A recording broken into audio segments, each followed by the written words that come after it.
Hola, ¿qué tal? Bienvenidos a Hiperbólico. Les saluda Armando Carrasco. El tema de hoy, síndrome de agotamiento.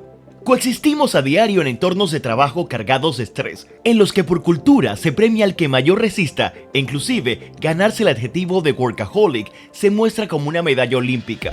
Sin embargo, para el cuerpo y para la mente, sostener por tiempos prolongados niveles altos de cortisol tiene un precio, y es allí cuando actualmente escuchamos hablar abiertamente del síndrome de agotamiento, o como se le conoce en inglés, burnout. Pero ¿cómo identificamos en nosotros mismos estas señales? ¿Qué debemos hacer? ¿Se puede revertir a tiempo? ¿Y cuáles son sus desencadenantes en la salud mental de quien lo vive? Y para comprender mejor ese tema, hemos invitado al psicólogo Luis Miranda Barcasía. Arrancamos Hiperbólico. Bienvenido, Luis. ¿Cómo podemos definir este concepto del síndrome de agotamiento o burnout?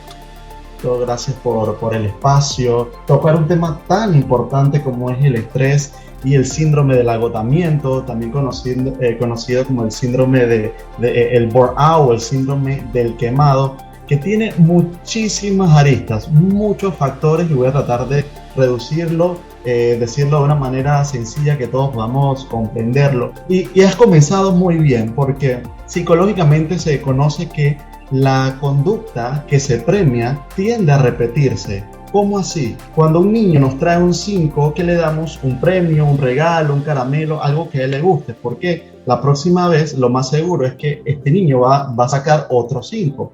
Lo mismo ocurre en el trabajo. Una persona que llega al objetivo de las ventas, se le da un bono, porque esto lo motiva a seguir y a mantener esa conducta. Esto es muy positivo en este lado. Sin embargo, cuando una sociedad premia demasiado el trabajar sin descansos, sin límite, sin control, puede ser perjudicial. Esto es lo primero a entender. El segundo punto es entender que no todas las personas tienen la misma capacidad de adaptación. ¿Cómo así? Algunas personas pueden manejar fácilmente 3 o 5 tareas, pero si tomas estas 5 tareas y se las das a otra persona, digamos, la persona se vuelve un 8, que tiene diferentes síntomas, diferentes reacciones que se pueden ver a nivel emocional, a nivel psicológico o a nivel conductual, que vamos a ir desmenuzando poco a poco. Nos comentabas un poco que esto se puede ir viendo desde edad temprana. ¿Puede un niño sufrir de síndrome de agotamiento? Bueno, desde un niño no podemos identificar todavía como un síndrome de agotamiento. Más bien cuando hablamos del síndrome del burnout o del síndrome del quemado, nos referimos específicamente al área del trabajo, al área laboral. Esto no quiere decir que una madre de familia no puede estar agotada, pero el CIE-10, que es la clasificación internacional de las enfermedades, que es como manual de la Organización Mundial de la Salud, lo tiene específicamente para el área laboral. Vamos a partir de aquí. El síndrome de agotamiento nace desde el área laboral. Se puede entender de una manera muy sencilla. Es el resultado de un estrés crónico mal manejado. ¿Cómo se siente una persona que tiene el síndrome del quemado? ¿Qué cosas ocurren? ¿Qué puede ver? Hay 3 características básicas de una persona que puede estar sufriendo el síndrome del agotamiento. El primero de ellos es un cansancio, una fatiga física y mental. Esa es como la primera parte. El segundo punto, la segunda parte sería distanciamiento o indiferencia. Hay una apatía con respecto al trabajo. Es decir, se siente como ya me da igual lo que ocurre en el trabajo, hago o no hago mis funciones, lo que me diga el jefe o mis compañeros me da igual. Es decir, hay una irritabilidad o un distanciamiento.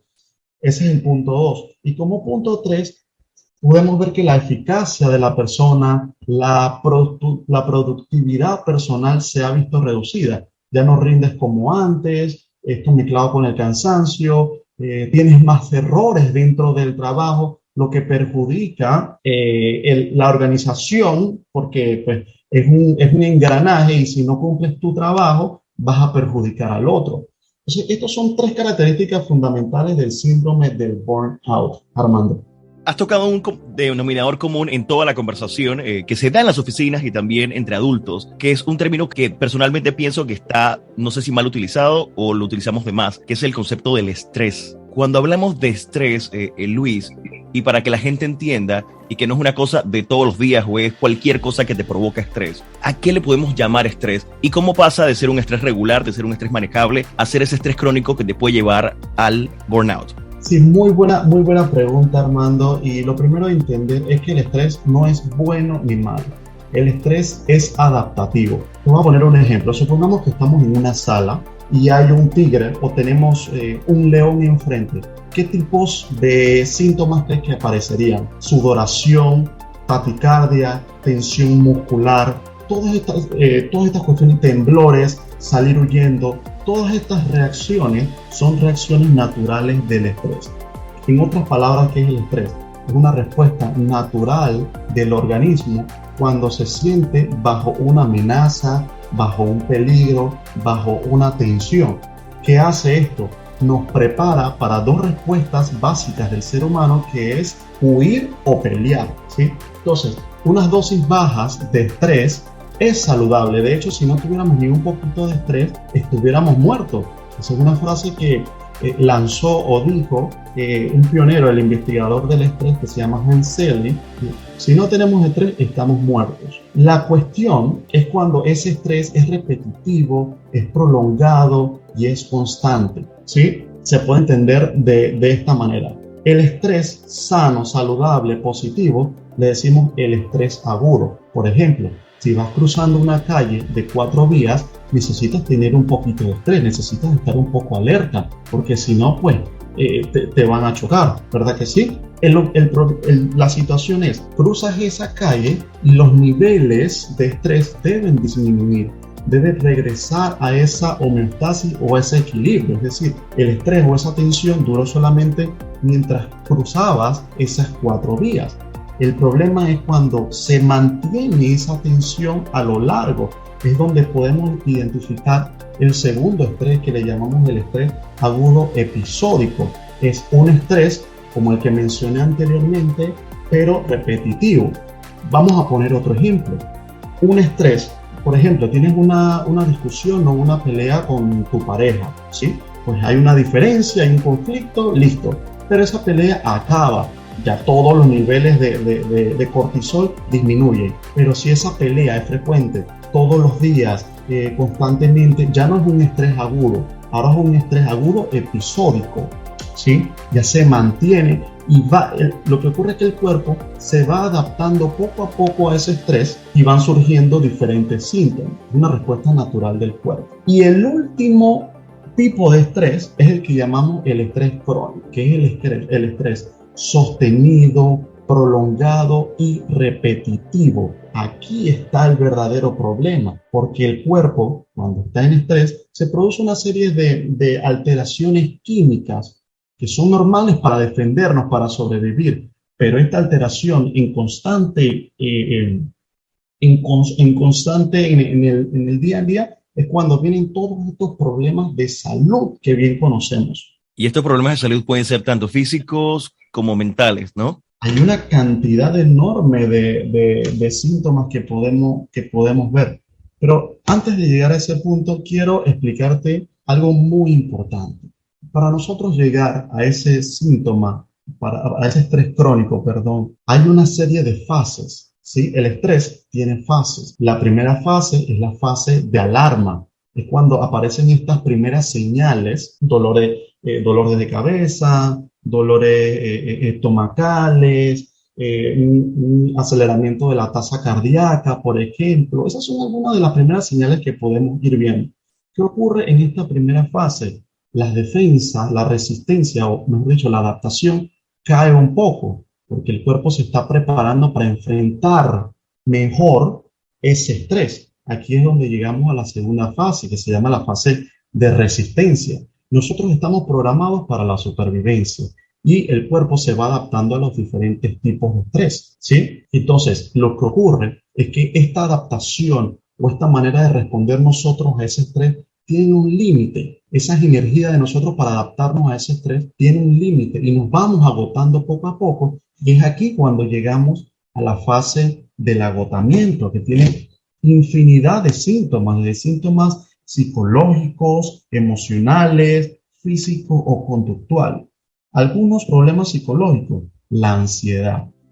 Por eso es tan importante prestar atención al estrés, porque el estrés nos lleva a la ansiedad y sabemos que de la ansiedad a la depresión es solamente un paso. Entonces, por esto es tan importante prestar atención al estrés. Otro de los problemas psicológicos, irritabilidad. Nos sentimos insoportables con nuestra familia, en el trabajo, con nuestros compañeros, tenemos más frustración, nos vamos aislando, tenemos pérdida de concentración, nos cuesta tomar más decisiones, entre pérdida de las relaciones con las personas, por ejemplo. Ahora, tenemos otra serie de síntomas que son físicos. Bien te mencionaba el aumento de la tasa cardíaca, el aumento de la presión arterial, trastornos gastrointestinales, úlceras, infartos, problemas del sueño, problemas de la piel, diabetes, cáncer, y por ahí va la lista, hermano.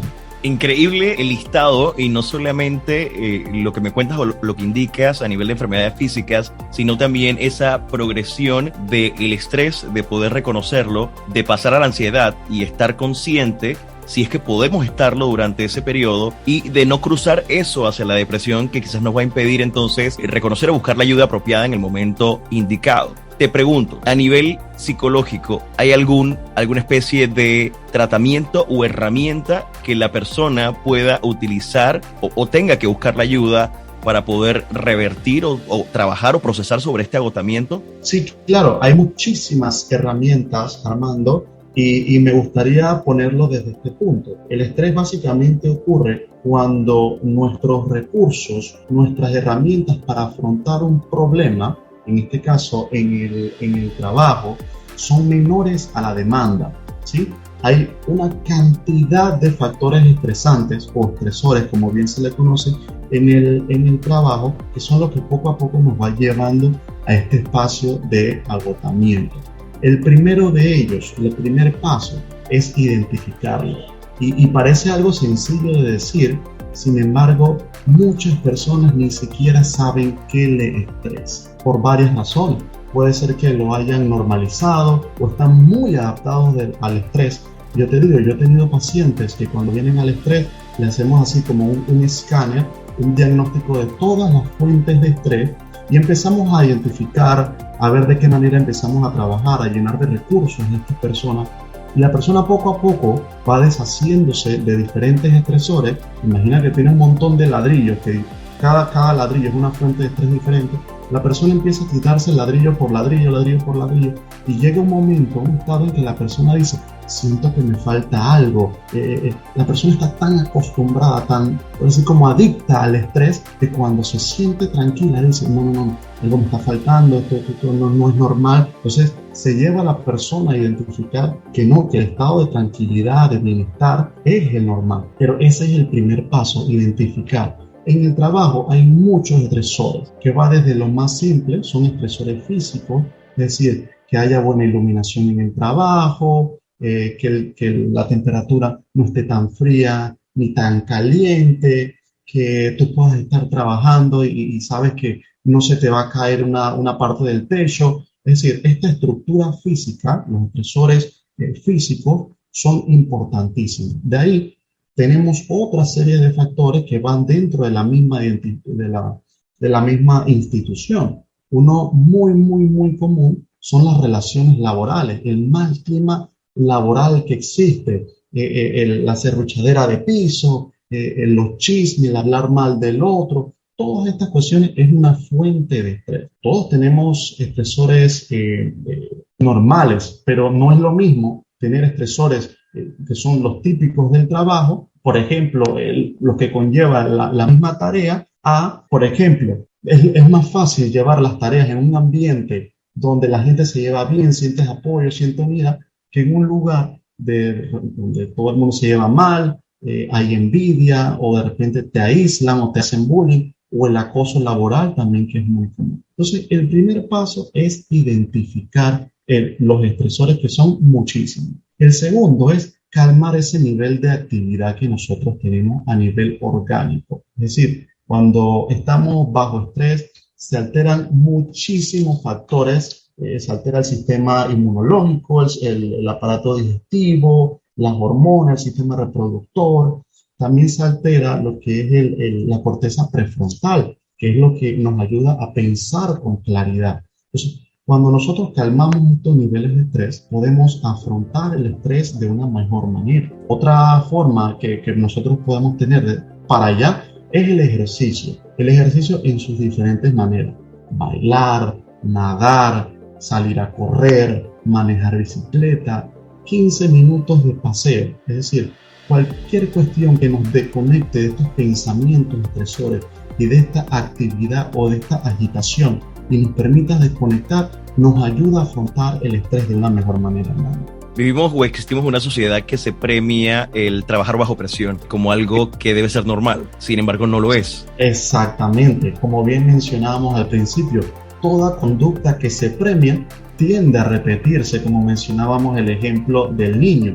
Entonces, en algún momento decir, soy un hombre muy ocupado, soy una persona muy ocupada, esto la persona le hacía pensar, no, es una persona de estatus, de poder, de cuestión. Sin embargo, sabemos que una persona ocupada no quiere decir necesariamente que sea productiva. Entonces hay que replantearse este asunto de estar ocupado, de estar todo el día trabajando, y sobre todo ahora también con esta ola de emprendedores que te dicen tienes que trabajar 24/7, sin descanso, mientras otros descansan tú sigues trabajando.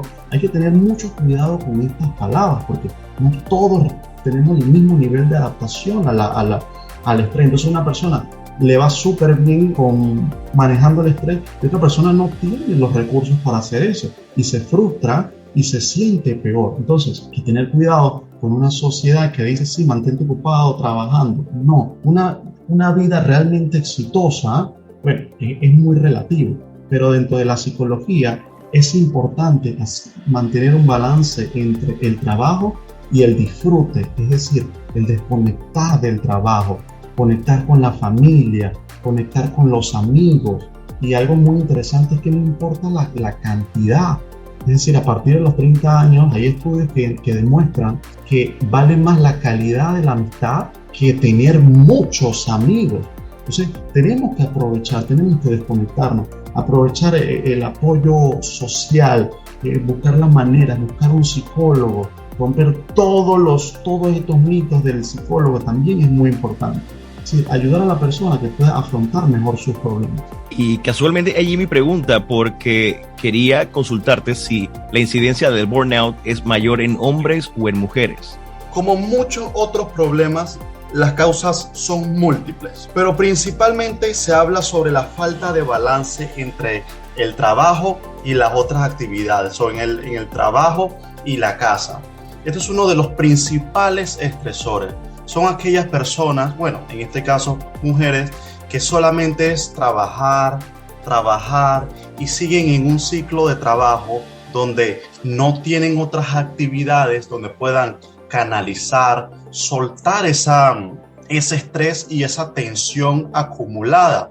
Es aquí donde dábamos el ejemplo del globo, se va acumulando porque el estrés es acumulativo y llega un momento en el que explota. Entonces, cuando no tenemos actividades como hobbies, pasatiempos, ya sea bailar, nadar, cualquier actividad que involucre tu cuerpo o salir con amigos, reír, pasar tiempo con la familia también, es decir, no hacemos más nada que trabajar, nos vamos agotando porque la vida no es solamente trabajo. Necesitamos actividades gratificantes que nos hagan sentir conectados con otras personas, porque es muy importante ese aspecto emocional, ¿okay? Entonces, ese es el primer punto. El segundo punto es el estancamiento en el puesto de trabajo, es decir, un puesto donde la persona no puede desarrollar sus habilidades o de repente no puede llegar a puestos muy altos hablando jerárquicamente, y esto se ha visto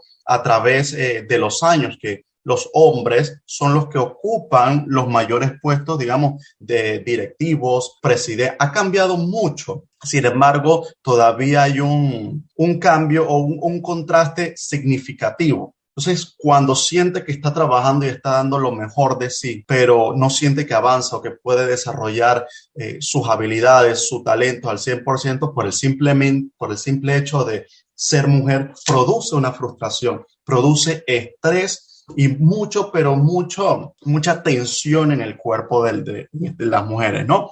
Entonces, por esto principalmente se produce o tiende a verse más en las mujeres, Armando. Que las mujeres tengan una responsabilidad también en mayor porcentaje en el hogar, ¿esto también contribuye, Luis? Totalmente. Totalmente. Se ha visto que ha habido un cambio, es decir, hay hombres que se comprometen a ayudar en la casa, sin embargo, falta mucho en ese sentido, ya que por diferentes razones o creencias, sí, es muy importante aprender a compartir las tareas del hogar. A través de la historia se había visto de que estas tareas solamente eran de las mujeres y se veía como que era algo sencillo. Sin embargo, a través del tiempo y en especial estos tiempos, hay hombres que le ha tocado quedarse en la casa y las mujeres salen a trabajar y se han dado cuenta que no es tarea sencilla el cuidar a los niños, el mantener una casa limpia, tener que cocinar. Todas estas tareas que el hombre no conocía porque no las hacía, ahora le ha tocado hacerlas y se da cuenta que es pesado y es un trabajo. Por lo tanto, el no poder compartir las tareas del hogar en una mujer que es la que normalmente se encarga de esto, contribuye a esa carga y esa tensión, sumada a la del trabajo, entre otras cuestiones, producen estrés.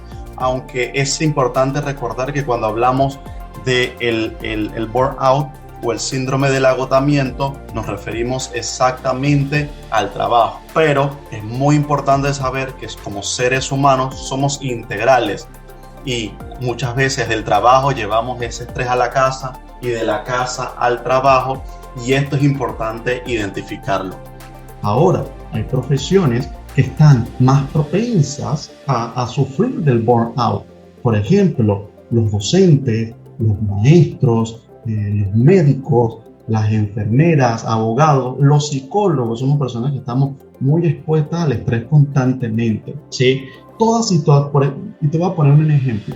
Un médico puede estar un día y atender 3 o 4 pacientes y le va muy bien, está tranquilo, pero así mismo puede tener 25, 30 y 50 pacientes, porque no es mala organización de la empresa, sino que es la naturaleza del trabajo. Entonces, aquí podemos entender por qué muchas veces vamos a instituciones públicas y nos tratan de la patada, porque la persona está cansada, ha atendido tantas personas que ya sus defensas y su manera de afrontar el estrés están reducidas, la persona está indiferente, está cínica con el trabajo, ¿sí? Entonces, aquí vamos, eso es lo que quiero, un poquito conectar todo este tema del estrés con las cuestiones del día a día. Increíble como lo indicas, porque quizás uno va a una entidad pública y piensa, este es un tema de mal servicio realmente, y no se pone a hacer un poco de empatía con esa persona que está al otro lado del mostrador o que está atendiendo. Asumimos definitivamente que aquí hay un mal servicio. Claro, la persona, en este caso el paciente, viene con sus propios problemas, con su propio estrés mal manejado. Entonces, imagínate, dormí mal. El vecino anoche tenía un parking y no me dejó dormir toda la noche. Cuando pude dormir, mi hijo me despertó. Cuando desperté, resulta que, no sé, no hay desayuno. Entonces, llego a este lugar, a este centro, a este hospital, y esta persona me atiende mal, me mira mal, ni siquiera me mira, que me ha ocurrido, y estoy seguro que también te va a pasar en algún momento. Y aquí son 2 personas con 2 situaciones diferentes. Muy poco probable el paciente va a decir, quizás esta persona, o sea, no se va a poner empático, va a decir, ¿qué le pasa?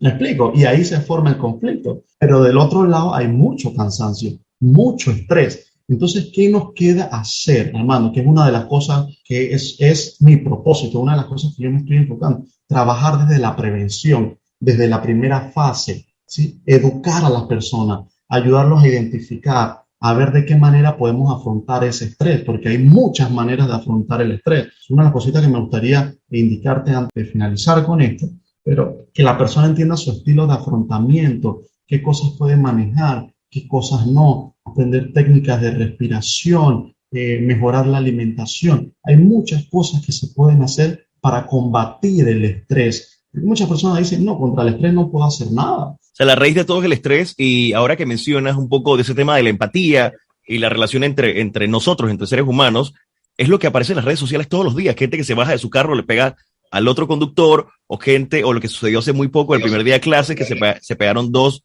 madres de familias en un estacionamiento. Vemos esta conducta repetida una y otra vez y decimos, la sociedad está cambiando, pero quizás es que la sociedad está en un extremo de agotamiento ya colectivo.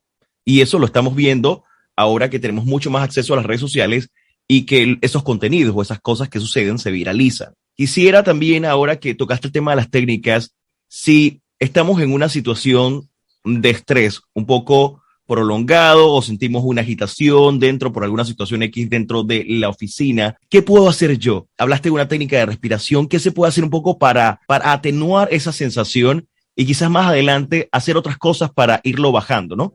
Sí, claro. Lo primero, como menciono, es identificar cuál es mi fuente de estrés. Quizás es una deuda, quizás es un matrimonio tormentoso, quizás estoy sufriendo de acoso laboral, ya sea de parte de mi jefe, humillación o de parte de un grupo, porque algo muy importante es saber que el estrés, así mismo como lo sentían nuestros antepasados teniendo un león enfrente, lo sentimos nosotros. Hoy no tenemos un león enfrente, pero los estresores son sociales y se activan los mismos mecanismos. Lo primero entonces es identificar. Segundo es saber que hay dos maneras básicas de afrontar el estrés, ¿sí? Tenemos el afrontamiento centrado en la emoción y tenemos un afrontamiento centrado en el problema. ¿Por qué? Cuando nosotros hablamos de un afrontamiento centrado en la emoción, básicamente es cuando hay una situación que nosotros no podemos controlar, que se escapa de nuestras manos. Te voy a poner un ejemplo. Hace unas semanas atrás, cerca de mi casa, estaban reparando un tanque séptico que está bastante alejado, pero el olor llegaba hasta mi apartamento. Yo no puedo ir allá y decir paren esta construcción solamente porque a mí me está molestando, ¿verdad? Es algo que se escapa de mis manos. Sin embargo, yo puedo cerrar las ventanas, que fue lo que hice, prender una vela y controlar como pude mientras terminaba esas reparaciones el olor dentro de mi apartamento, ¿sí? Por ejemplo, si estoy sufriendo o tuve un mal día en el trabajo, hay personas que se ponen a escuchar música, otras se van a hacer ejercicio a la cinta costera, qué sé yo. Todas estas son centradas en la emoción. ¿Por qué? Porque es una situación que yo no puedo controlar, cambiar, modificar o por lo menos en el momento. Cuando hay otros problemas que son centrados o afrontamiento centrado en el problema, son situaciones que yo sí puedo controlar. Esto es una distinción muy importante. Si yo estoy en una relación disfuncional, mal llamada tóxica, yo puedo decidir en algún momento terminar esa relación. Muchas relaciones realmente provocan mucho estrés. Es un tema muy amplio, no vamos a entrar, pero para tener una idea, eso es algo que yo sí puedo controlar, puedo modificar. La cuestión es que a veces no identificamos si es algo que podemos controlar o que no podemos controlar. Entonces ahí es el problema. Entonces cuando nosotros, ese es el segundo paso. El primero es identificar. El segundo es saber si es algo que yo puedo controlar o que no puedo controlar. A partir de aquí, planificar, hacer algo para afrontar ese problema. ¿Cómo lo voy a afrontar? Si yo estoy teniendo problemas con deuda, hoy día hay coach financieros que te ayudan a salir de las deudas.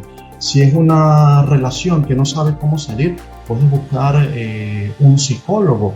Si tienes, digamos, un dolor de muelas, pues vas al dentista. Es decir, yo puedo, dentro de mis límites, de mis posibilidades, hacer algo para calmar ese dolor o esa fuente de estrés, ¿sí? Entonces, esto es algo muy importante para comenzar.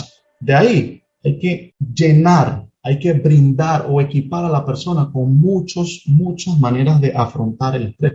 Lo que pasa es que a veces tenemos una o dos herramientas para afrontar el estrés y cuando ya no nos sirve, nos sentimos frustrados. Y ahí es donde viene la ira, viene el insulto, el pegar cuando no sabemos cómo afrontar un problema de una manera adecuada. Esto tiene muchos factores. Bueno, en la escuela nunca tuvimos una materia que se llamaba manejo del estrés, por ejemplo. Entonces, cuando no tienes esa herramienta, lo haces como puedas, con las uñas, a lo bruto. O sea, eso es importante identificarlo, hermano. Sí, por eso decía que es un tema que se ha puesto como muy de moda, el hablar de estrés como si fuese algo regular. No, estoy estresado, no me hables, hay mucho estrés. ya no sabemos si realmente es que hay un estrés o simplemente es una palabra que uno utiliza dentro del entorno laboral. ¿Cuándo es importante buscar una ayuda idónea dentro del tema del burnout o del síndrome del quemado? Hay una serie de síntomas, de características que uno puede ir viendo, y de hecho son unas preguntas que la persona se puede ir haciendo. Recordando que cuando hablamos de burnout o este cansancio, estamos hablando únicamente del área laboral. Entonces, hazte estas preguntas. ¿Te has vuelto cínico, indiferente con el trabajo? ¿Ya no te importa lo que ocurra, ni bien ni mal? ¿Estás indiferente en el trabajo? Esa es una pregunta. Otra que te puedes hacer es, ¿te arrastras para llegar al trabajo? Y cuando llegas te cuesta empezar, es decir, es el lunes a las 8 de la mañana y ya estás deseando que sea el viernes a las 5 de la tarde. Otra pregunta que te puedes hacer es si ya no tienes satisfacción en tus logros. Otra pregunta que te puedes hacer es, ¿han cambiado tus hábitos del sueño o de la alimentación? Estas son señales que nosotros podemos ir viendo para identificar ese estrés exagerado que pueda haber e ir tomando las primeras acciones, ¿sí? Otras personas lo que hacen es que empiezan a tomar más alcohol, empiezan a consumir muchas drogas, comienzan a distraerse con juegos del azar, es decir, utilizan herramientas de distracción que muchas veces lo que no arreglan el problema, simplemente es como una curita, pero el problema se mantiene. Es aquí la importancia de asistir a un profesional de la salud mental que te ayude a atacar ese problema de raíz y no solamente ponerle una curita y mantenerlo aplazado, prolongado hasta el tiempo y llegue a un problema de salud. Bueno, la mejor manera de comprender esto, quiero ponerte dos ejemplos. Uno es el ejemplo de la rana hervida. Quizás lo habrás escuchado, un experimento que se hizo donde agarraron a esta rana y tenían dos ollas enfrente, una con agua muy caliente y la otra pues estaba a temperatura. Agarraron una ranita, la pusieron en la primera olla de donde estaba el agua hirviendo y la ranita rápidamente saltó y se salvó la vida. Es decir, estaba tan tenso este ambiente que de una vez salió. Sin embargo, cuando se puso esa ranita en la olla que estaba a temperatura ambiente y se iba poco a poco calentando, la ranita se iba adaptando. ¿Qué es lo que ocurre con el estrés? La ranita decía algo como, esto está caliente pero todavía se tolera. De unos minutos después dice, esto se está calentando más pero todavía lo tolero, todavía aguanto. Además la sociedad dice que yo debo ser fuerte, debo resistir. Y así se fue hasta que el agua quedó hervida y la ranita murió. Lo mismo ocurre con el estrés. Las personas se van adaptando poco a poco al estrés hasta que llegan todos estos problemas, infartos, cáncer, es decir, tantos problemas de salud humana que se pudieron haber prevenido con una correcta psicoeducación, que es lo que estamos haciendo ahora en las empresas. Acabas de dar, creo que el mejor ejemplo. Esa adaptación y esa resistencia, entre comillas, es lo que vivimos todos en el ambiente corporativo. Pensamos que es normal ese nivel de agitamiento, ese nivel de estoy ocupado, ese nivel de carga laboral. Es más, nosotros mismos, y a pesar de que la sociedad tiene una forma de premiar eso, nosotros mismos nos sentimos más empoderados o más puestos al decir yo aguanto más. Y al final, como bien mencionas, esto va generando un detrimento físico o mental primero y luego físico, que definitivamente tiene un final que nadie quiere. Entonces, yo sí quisiera darte de vuelta el micrófono, Luis, desde tu área de experiencia, desde ese conocimiento de psicología, ¿cuál sería tu recomendación o reflexión final sobre el tema del agotamiento? ¿Qué pudiésemos nosotros hacer para entenderlo, para revertirlo si es posible, o aprender a sortear esta situación que puede aparecer varias veces en la vida, ¿no? Claro, yo creo que a modo de reflexión y de conclusión, yo creo que el estrés hay que entenderlo como la puerta a muchos otros males. Lo primero es, no podemos hacer normal el estrés. El estrés crónico no puede ser normal, ¿sí? Cuando nosotros identificamos estas señales de que ya no estoy comiendo como antes, o estoy comiendo mucho más de lo de antes, estoy tomando mucho alcohol, consumiendo drogas, estoy teniendo más pérdidas de lo regular con mi familia, en mi trabajo, roces con los compañeros, con los jefes. Todas estas situaciones son indicadores que hay mucho estrés. Ese es el punto 1. El estrés es la puerta a muchos otros males. Punto número 2. Desde la persona se pueden hacer varias cosas. 1, identificar estos síntomas. 2, buscar ayuda en caso de que no sepa cómo resolver este problema. Porque muchas veces se cree que el buscar ayuda es yo no soy lo suficiente o yo tengo que ser lo suficiente y si no lo soy, pues soy débil o salen todas estas creencias. Y a nivel de las empresas, que es el tema del burnout, hay 3 niveles para hacerlo. 1, arreglar todas las situaciones que estén al alcance, que sean factores de riesgo o estresores para los colaboradores. Iluminación, ruidos, exposición a otra contaminación, que la persona se sienta cómoda, tratar de mejorar el clima organizacional, mejorar la comunicación dentro de la empresa y volver a cosas básicas también como felicitar a las personas que hacen bien su trabajo.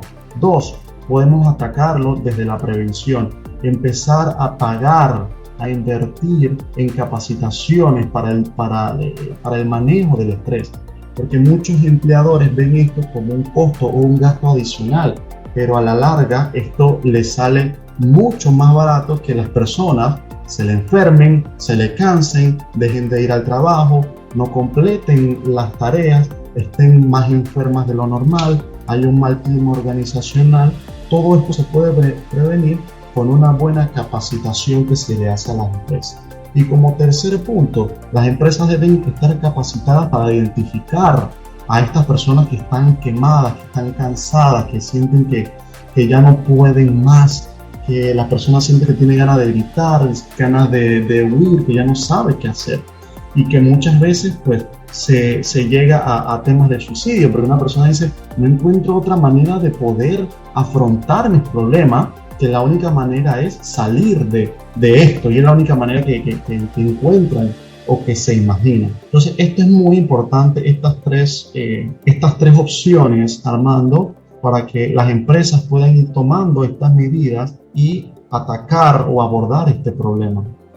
Y así cerramos esta conversación junto al psicólogo Luis Miranda Barcasía, hablando del síndrome de agotamiento o burnout, o como también se le conoce, síndrome del quemado. Nos deja mucha información y además nos da la oportunidad de mirarnos de manera introspectiva y reconocer si tenemos algunos de esos síntomas del agotamiento. Muchísimas gracias, Luis Miranda Barcasía, por tu conocimiento, tu aporte y el tiempo que nos dedicas aquí en Hiperbólico. Recuerda que puedes escuchar todos los episodios de Hiperbólico, la primera y la segunda temporada, en las plataformas de podcast de Medcon Radio, Spotify, Google Podcast, Apple Podcast y mi canal de YouTube. Armando Carrasco se despide, nos escuchamos muy pronto.